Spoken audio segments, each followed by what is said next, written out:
Ni siku nyingine njema kabisa, siku ambayo Mungu ametujalia tena kabisa kufika mahali hapa kwa ajili ya utukufu wa jina lake. Naamini kwamba tunajengwa, tunaimarishwa, tunatiwa nguvu, tunaangaziwa kabisa kwa sababu tunaye Mungu wetu mahali hapa, na yeye anatenda kazi pamoja nasi, anatenda kazi mahali hapa kwa hiyo tuko hapa tena kwa ajili ya kupokea kutoka kwa Baba yetu, kutoka kwa Mungu wetu. So ninachukua fursa hii kumshukuru Mungu kabisa kwa ajili ya wema wake, kwa ajili ya neema yake juu ya maisha yangu. Nashukuru pia mchungaji kwa ajili ya nafasi hii, kwa ajili ya fursa hii, kwa ajili ya kulihudumia neno la Mungu, kulihudumia neno la Mungu, na ni nafasi ya kipekee ambayo nashukuru kabisa kwa ajili yake. Na nashukuru watakatifu wana Mungu kabisa kwa ajili ya kufika, kwa ajili ya kuwahi na kufika muda kama huu kwenye ibada ya kudhamini mkutano. Nasema kwamba Mungu ametubariki sote na anatenda mema kabisa katika maisha yetu, anatuinua na kutuzidisha katika neema hiyo kwa jina la Yesu.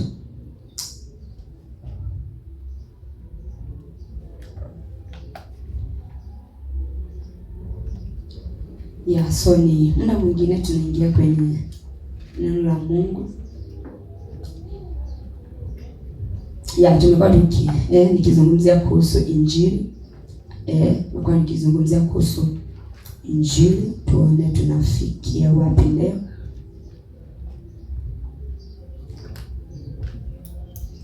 Tunafikia wapi leo? So kutoka kwenye tumetokea,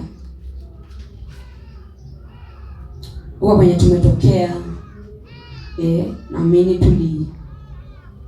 tuliangalia mambo kadhaa na tukaona kwamba Biblia ni kitabu kimoja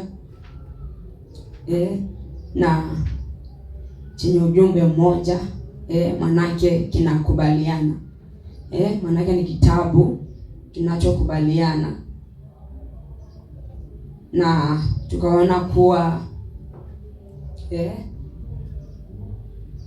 tukaangalia pia tukaona kuwa kwa sababu Biblia ni kitabu kinachokubaliana, kinahitajika kusomwa kwa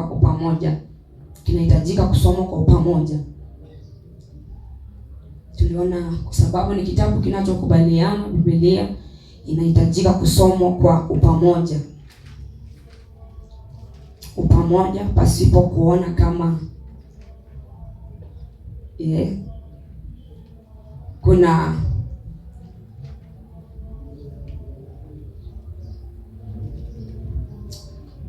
kuna separation so kinahitajika kusomwa kwa pamoja ili kwamba ieleweke, ili kwamba Biblia ieleweke, inahitaji kusomwa kwa upamoja.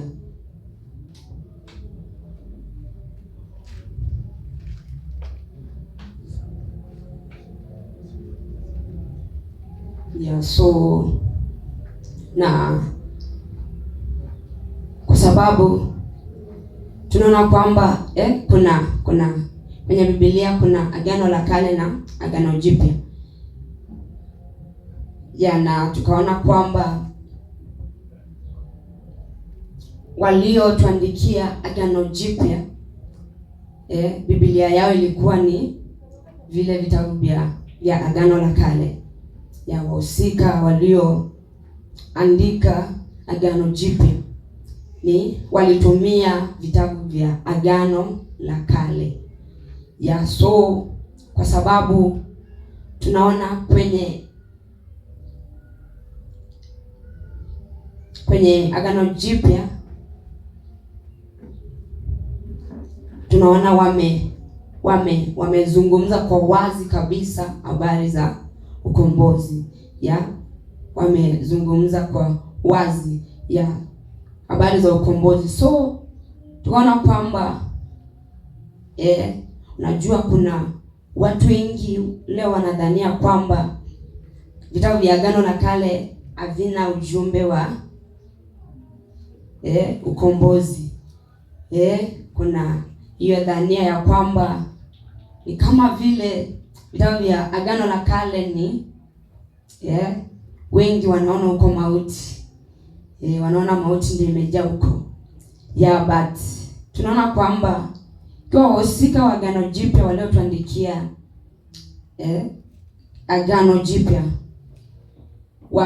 walitumia vitabu vya Agano la Kale, na tunaona kwamba kutokea kule wametuandikia ujumbe wa ukombozi na kuhusu upendo wa Mungu kabisa.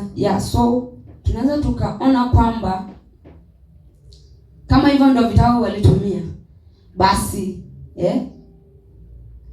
basi pia katika Agano la Kale kuna ujumbe wa Mungu kule, kuna ujumbe wa upendo wa Mungu kule, kuna ujumbe wa Injili kule, na kuna habari za ukombozi kule ambazo zimezungumziwa kule. So tukaona tatizo ni kwamba kwenye Agano la Kale lugha ambazo zimetumika kule sio lugha wazi.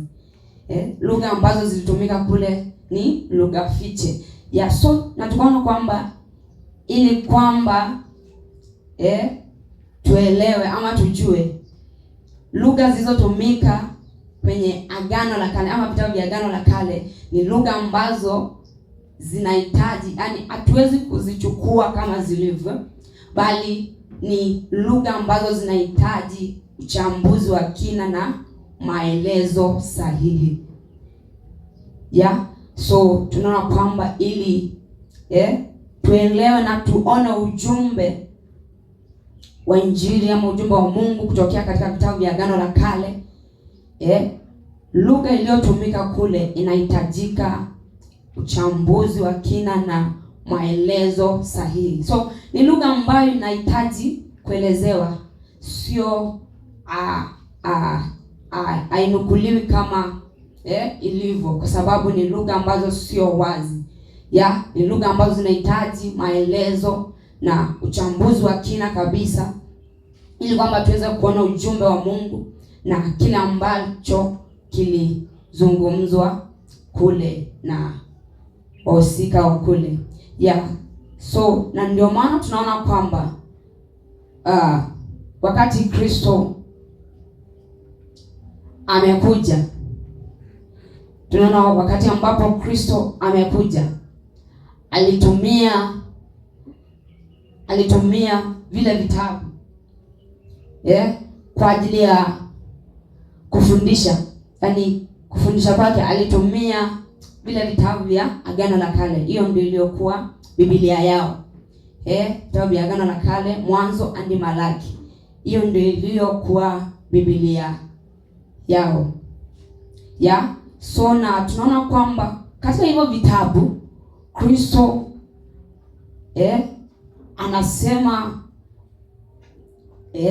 anasema kwenye Luka 24:25 kwamba akaanza kutoka Musa. Tuliangalia tukaona kwamba mstari wa 25 kwenye Luka 24:25 akawaambia, enyi msiofahamu wenye mioyo mizito ya kuamini yote walioyasema manabii,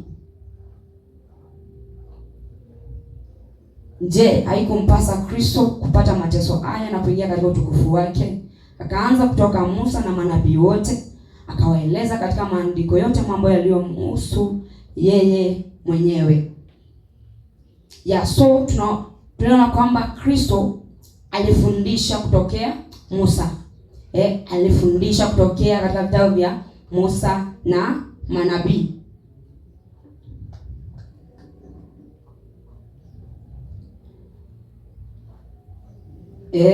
Anawaambia kwamba yote walioyasema manabii. So tunaweza tukaona kwamba kumbe manabii walizungumza habari za Kristo katika Agano la Kale. So tukaona shida iliyopo ni kwamba pasipo na maelezo sahihi. Pasipo na maelezo sahihi, kwa kweli unaweza ule ujumbe ukakosekana ama ukakosa kuonekana. Na ndio maana tunao kwamba Kristo alichofanya, anasema akawaeleza katika maandiko yote mambo yaliyomhusu yeye mwenyewe. So Kristo alieleza maandiko kwa hao wanafunzi. Alieleza maandiko katika usahihi wake. So tunaona ni kwamba maandiko matakatifu yanahitaji kuelezewa.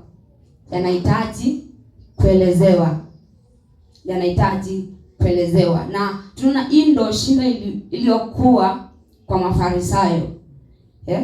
Hiyo ndio shida iliyokuwa na Mafarisayo, kwa sababu Mafarisayo na waandishi na Masadukayo na hao wote, so walitumia vitabu vile vile kumpinga Kristo ama kupinga kazi ya ukombozi. Walitumia the same book, yale maandiko kumpinga Kristo.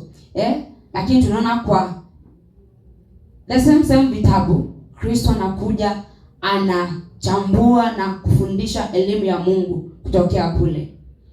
So ndio maana unapata mara kwa mara ama wakati wote wakati ambapo wanamuuliza Kristo maswali, mara nyingi anawarudisha kwa kuuliza kwamba hamkusoma, hamkupata kusoma. So ina maana kwamba walisoma, lakini kuna kitu walilaka. Kuna kitu ambacho walipungukiwa. So tunaweza kuona kwamba katika kusoma kwao kuna kitu walikosa. Sio kwamba tu hawakusoma, walisoma, lakini kuna kitu walimiss. So na kile ambacho kilikosekana kwao ni uchambuzi na maelezo sahihi. Walikosa uchambuzi na maelezo sahihi ya kimaandiko. Yaani katika usomaji wao walikosa maelezo ya kina na uchambuzi ambao ni sahihi kwa maandiko. Ndio maana wakabakia na matukio na ibada za kimwili. So tunaona maandiko matakatifu yanahitaji kuelezewa. Ndio maana wakati Kristo amekaa na wanafunzi wake, alihakikisha kwamba kwanza amewafundisha kabla ya kuacha.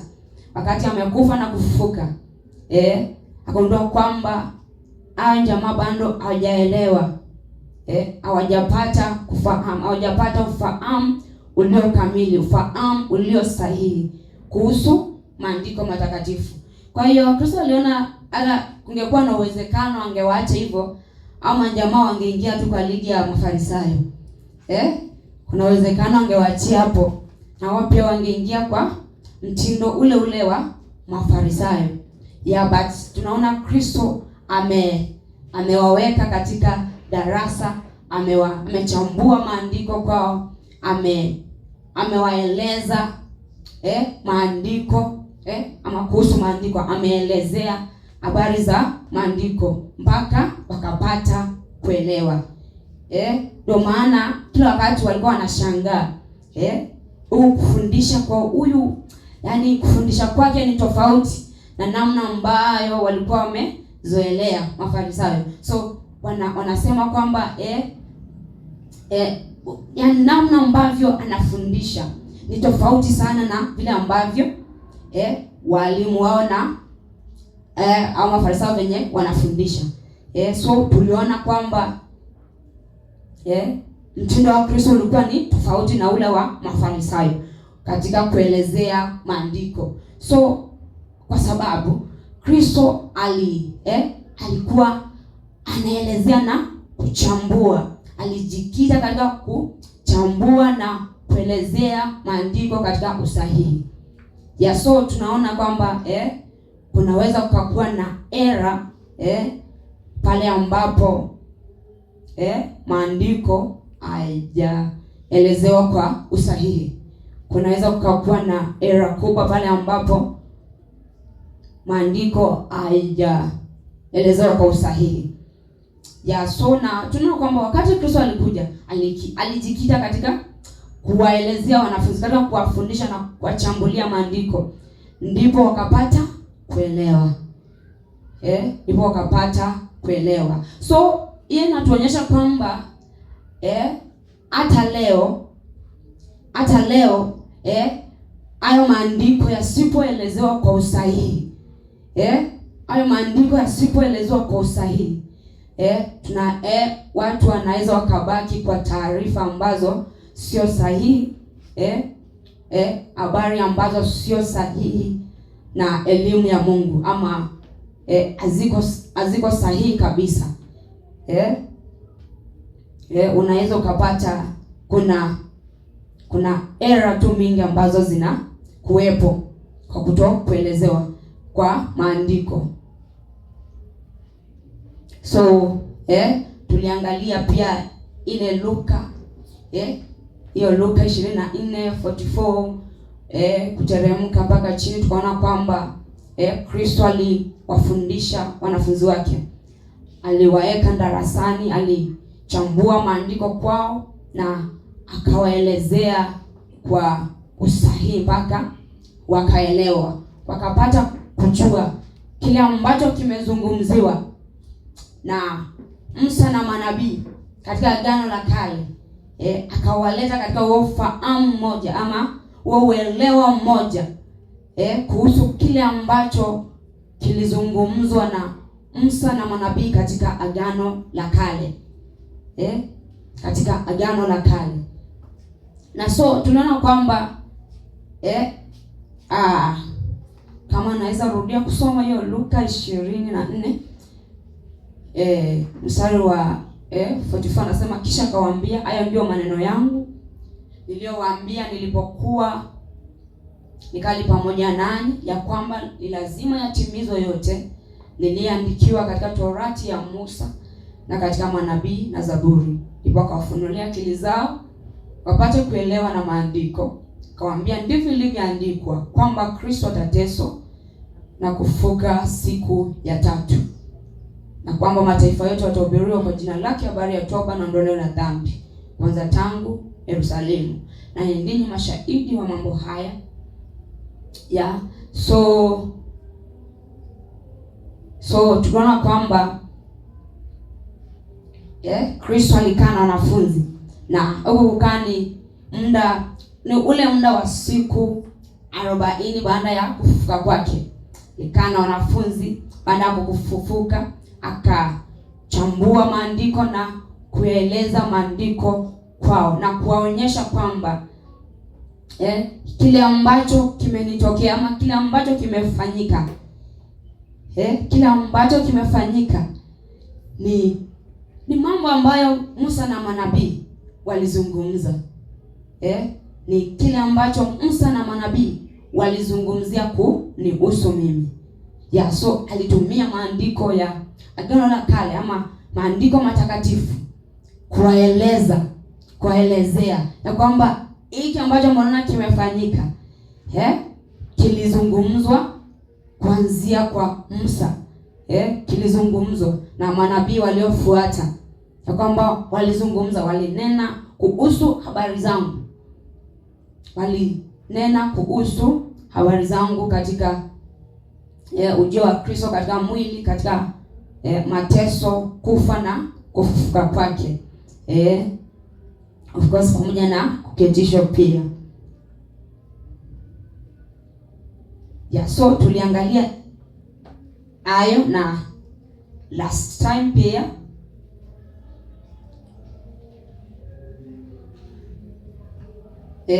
tuliangalia pia tukaona kwamba so Kristo baada ya wafundishe wanafunzi wakaelewa. Baada ya kuchambua maandiko kwao,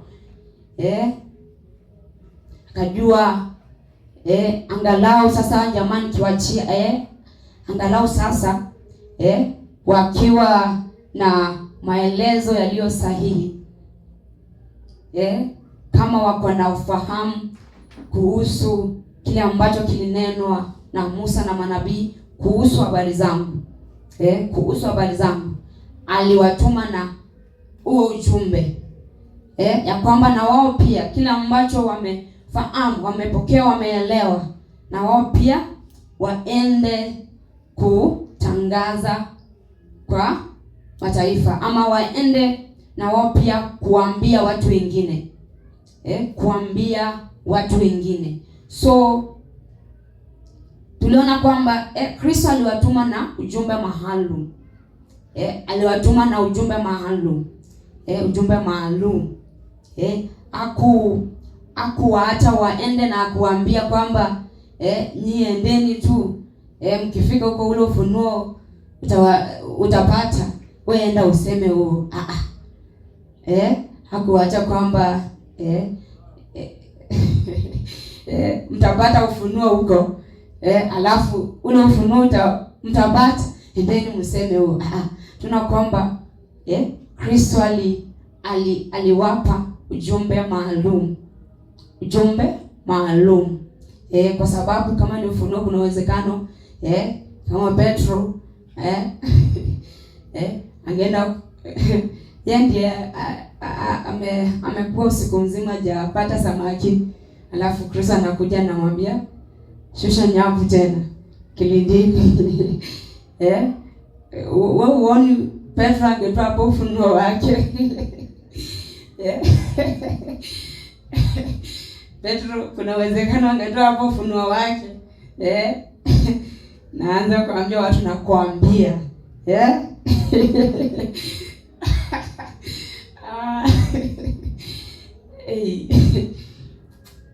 But tunaona kwamba Kristo aliwatuma na ujumbe maalum. Aliwatuma na ujumbe maalum.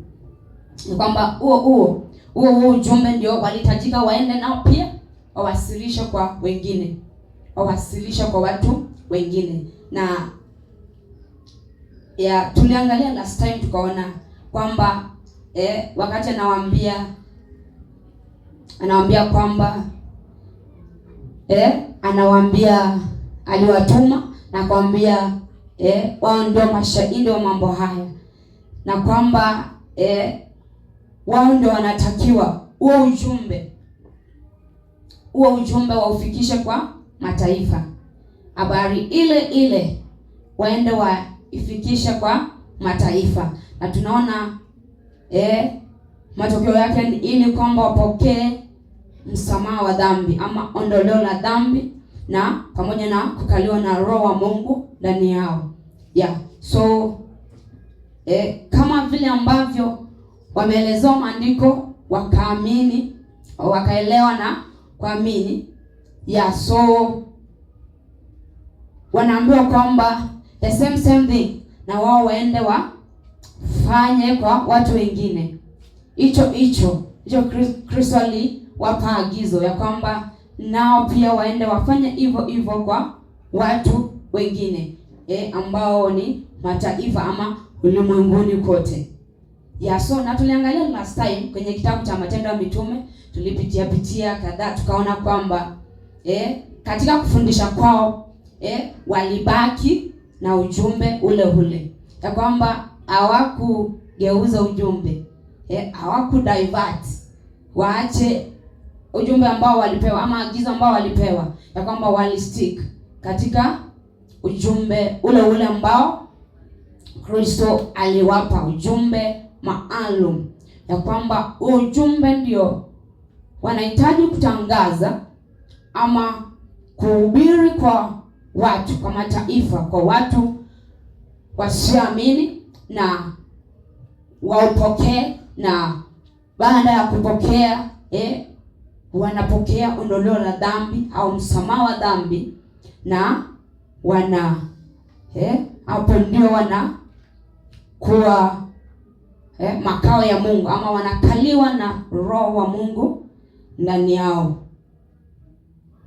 So tuna kwamba ujumbe wa Injili hata leo hii kwetu sio kwamba ni ujumbe tofauti, ama haufai kuwa ni ujumbe tofauti na ule ambao Kristo aliwafundisha, aliwaelezea wanafunzi wake na kuwatuma. Tunaona kwa hizo habari wanaambiwa kwamba atakayeamini ataokoka. Atakayeamini ataokoka. So huko kuamini kulikuwa ni kuamini katika habari za kufa kwa Kristo, kuzikwa na kufufuka, na pia kutukuzwa kwake. So anasema kila atakayeamini ataokoka. So tunaona kwamba wokovu unakuja kwa njia ya kuiamini Injili. Wokovu unakuja kwa njia ya kuamini Injili. Na hiyo Injili tuliona ni habari za mateso, kufa, kuzikwa na kufufuka kwa Kristo, pamoja na kutukuzwa kwake. Tunaona wokovu ni unapatikana kwa kuamini Injili. Na hiyo Injili inahusu habari za mateso ya Kristo, kufa, kuzikwa na kufufuka kwake pamoja na kutukuzwa.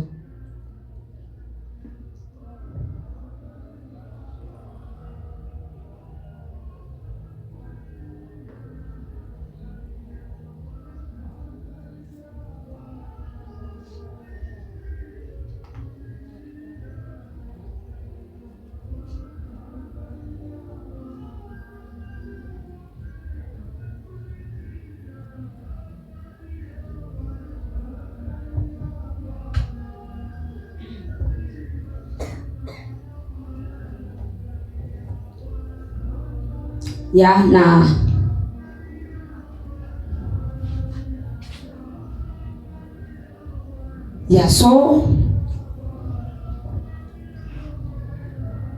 I think so pia tuliona kwamba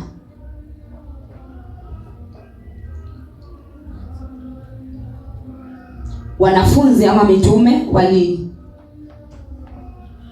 walitumia vitabu vya Agano la Kale